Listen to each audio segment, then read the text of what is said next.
This is James Holder for iFILM London. I'm at the Brickyard in Essex today. With me, I have the Mayor of London, Boris Johnson. How are you, Boris? How are you? It's very fantastic to see you again, sir. How are you doing?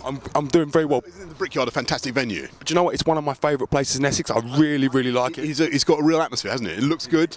I haven't had the chance to have lunch there because it was too busy. Did you have a drink there? I would recommend the roast dinner. It's actually really nice. It is actually really good. Boris, could you tell us a little bit why you're here today and what's been happening, please, sir? I'm here to explain to people here in Romford a little bit about what we're going to do to support business in this part of London. And there are all sorts of things. You know, there's the big picture stuff: investing in transport, cutting crime. Crime's down by about 11%. Putting more police out on the beat. We've got 1,000 more since I was elected. 2,000 more now going into safer neighbourhood teams. But also about doing things particularly to help small businesses, because they're the motor of the London economy.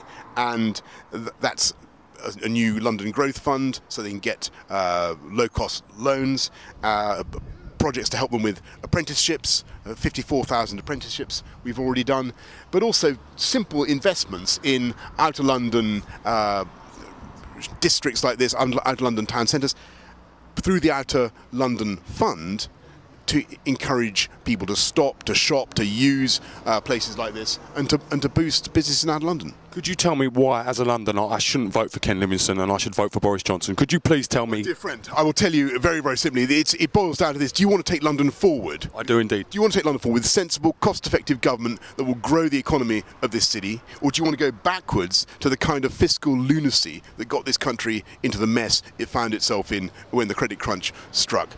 Do you want to go back with a high-taxing, profligate regime, or do you want to go forward with an administration that cuts your council tax, invests in transport, gets more police out on the street, and takes the city forward?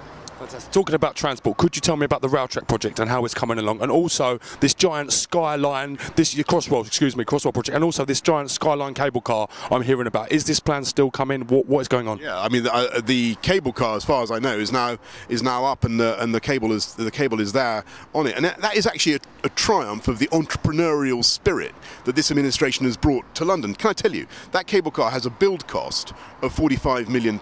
We've already got sponsorship of £36 million. We're in negotiation for a further £8 million from the European Union. What's 36 plus 8? 36 plus 8, 44? 44, correct. Let me think then, Boris, put me on the spot. I know. We haven't got far to go before we've covered the entire build cost, and then all the revenues that have come in, all the commercial sponsorship opportunities that are available from that cable car. Now, that shows this administration working with the private sector, working with the sponsors to get in something that is of fantastic value to London. Let me give you a contrast to the previous administration. You know, there was this thing called the West London Tram. They spent £34 million designing the West London Tram. Do you see the West London Tram? I haven't seen it running as of yet. It doesn't exist. It's not there. But the cable car, which we did for £36 million of private money, is there. That's the difference between this administration and Ken Livingstone's administration. The last thing I want to touch on, quite briefly, a lot of Londoners, our main concern at the minute is quite literally affordable housing. So many Londoners have been pushed out of the central London because they can't afford to rent, and they're in the Essex suburbs and going further out. What are you going to do to change this, Boris? And how can the people of London trust you to deal with this issue? We've done a record number of affordable homes in the last 4 years. We've already done, it's now 52,000 in the last 4 years. We're going to go on, and many of those are for social rent, some part buy, part rent. 25,000 people in the city already, thanks to our schemes, have been able to get a share in the value of their property. You know, they don't own it all, but they're able to have some of the equity in it. We've got step-up schemes like that, and we're going to do another 55,000 between now and 2015. Between 2011 and 2015, we'll do another 55,000.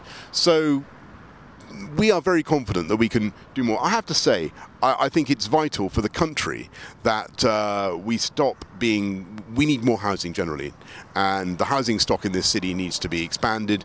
London used to have a much higher population. You can build sensitively, you don't have to build high-rise rabbit hutch stuff. You can build good, affordable family accommodation on brownfield sites, and we really want to drive ahead with that in the next 4 years. It's crucial for Londoners. It's crucial for the London economy. They've got to be able to live near their place of work.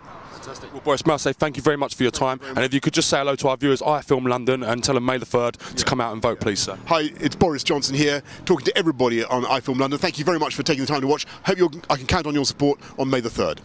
This is James Held with Boris Johnson for iFILM London, the Brickyard Essex. Thank you very much. Thank you, mate. Thank you, Boris. Cheers, sir. Here comes the sun, here comes the sun, I say it's alright.